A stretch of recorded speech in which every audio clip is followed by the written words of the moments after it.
comme tu le disais à tout le monde. Mais en fait, il y a quelque temps, il y a une personne qui m'a dit, mais non, en fait, il faisait ça pour s'assurer, en fait, que tu n'allais pas, par exemple, à la police. Un truc comme ça, quoi. Et donc, moi, je crois que c'est les deux au final. Mais j'y avais pas pensé, tu vois. Et c'est ça que, du coup, j'ai peur. J'ai peur parce que je sais. Et toi, tu vas faire quoi de ta vie? Eh ben, je vais te donner la direction. Reste où tu es, dans ton coin. Fais ta vie. Mais jamais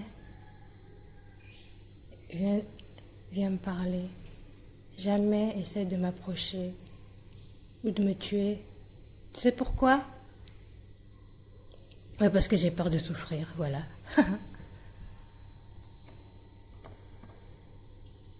Mais voilà, c'était ça ma peur. Quoi d'autre? Ah oui, le mec que du coup j'ai pas épousé là. Tu vois, ça c'est vraiment dommage. Mais voilà, les conséquences de tes actes, en fait ça va loin. Même plus loin que ce mec. Plus grave. Et j'ai pas envie de parler sur ce ton-là parce que j'ai pas envie de me moquer de moi-même. Mais tu sais, après, j'ai rencontré un. Il avait des origines Arabie Saoudite. Mais quelqu'un du pays, de la même nationalité que toi et moi. Beau. Qu'est-ce qu'il faisait? Il était étudiant en design intérieur. Et donc, ah oui, petit détail, en fait, après avoir rompu avec toi, en fait, j'ai eu quelques petits amis, mais j'ai continué à faire la vierge.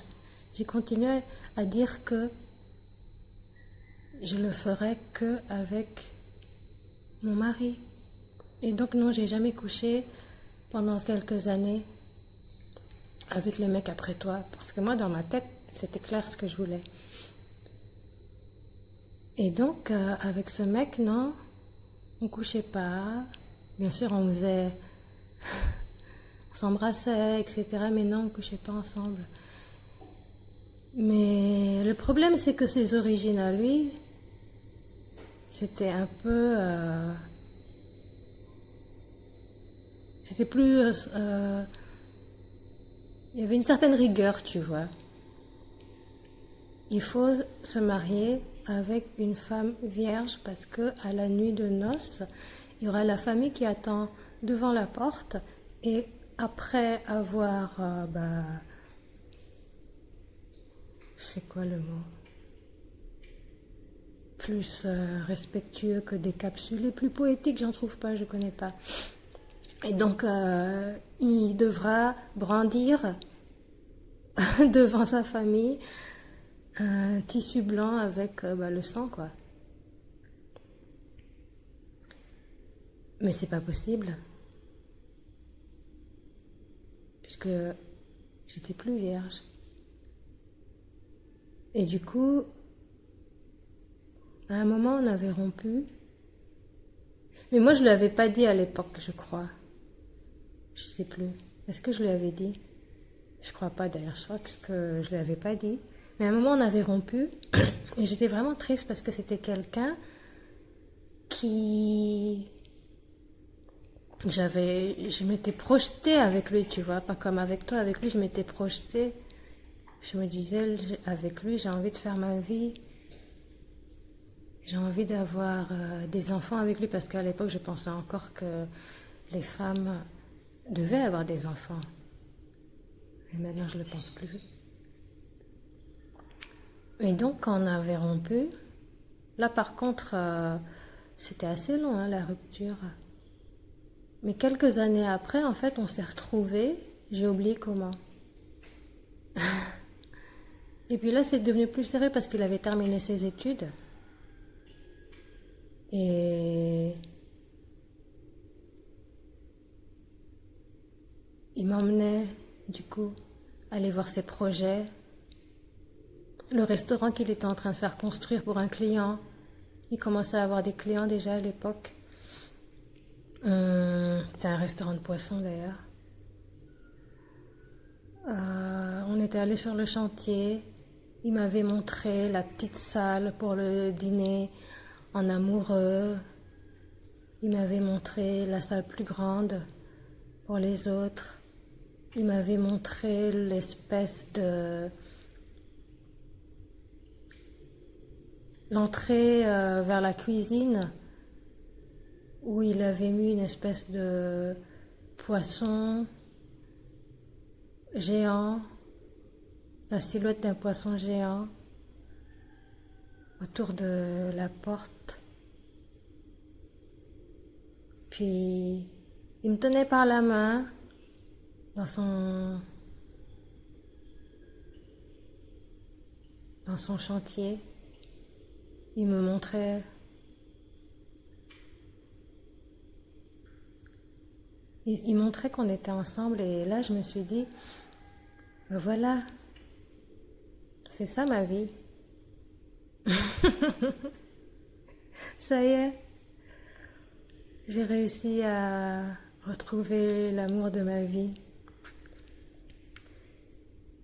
Et puis, après tout ça, quand je lui ai dit en fait que je n'étais plus vierge mais que c'était à cause d'un viol,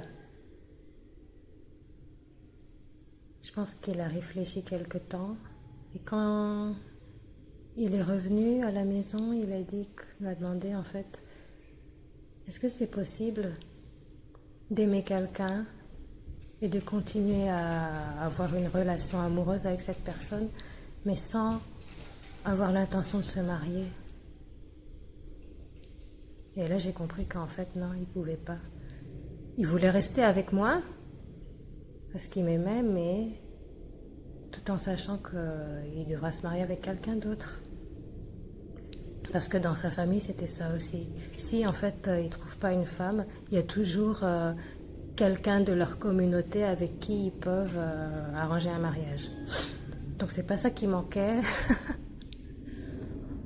C'est pas les femmes qui manquaient quoi pour lui. Mais donc bien sûr à ce genre de questions, moi j'ai répondu directement non. Mais voilà, tu sais, si t'avais pas fait ça, si tu m'avais pas violée, aujourd'hui je serais avec lui.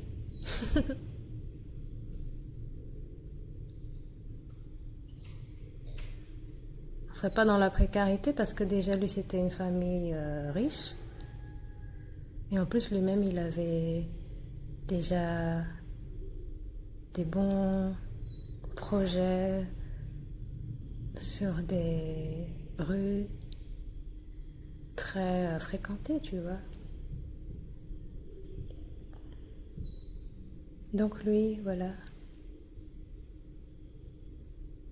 Et en fait, quand je lui ai demandé d'effacer mon numéro, mon numéro de son téléphone, ce qu'il a dit, en fait, c'est... Je crois que les derniers mots à peu près qu'il m'a dit, c'est le plus dur, en fait, c'est pas d'effacer ton numéro, c'est d'effacer ta mémoire, les souvenirs. Et là, j'ai compris, en fait, qu'il m'aimait, parce qu'il le disait, en fait,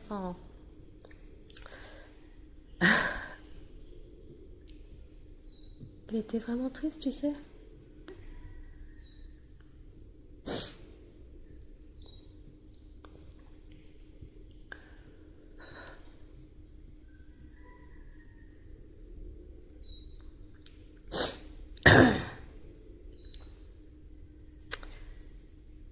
Et voilà. Et quoi d'autre? Bon, c'est sûr qu'après ça, j'ai plus cru en l'amour avec les gens de cette croyance-là.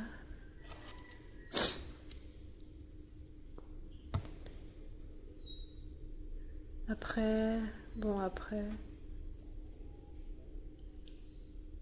je sais pas. En fait, tout ça pour dire ce que j'avais peur de dire, que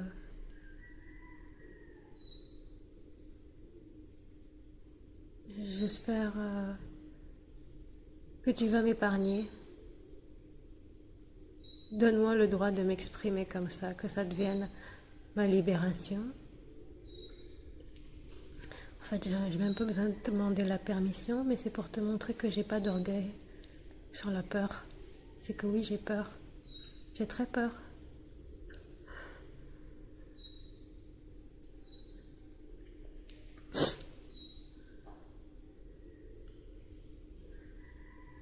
Mais toute cette énergie que j'ai mis pour ne pas mourir, en fait,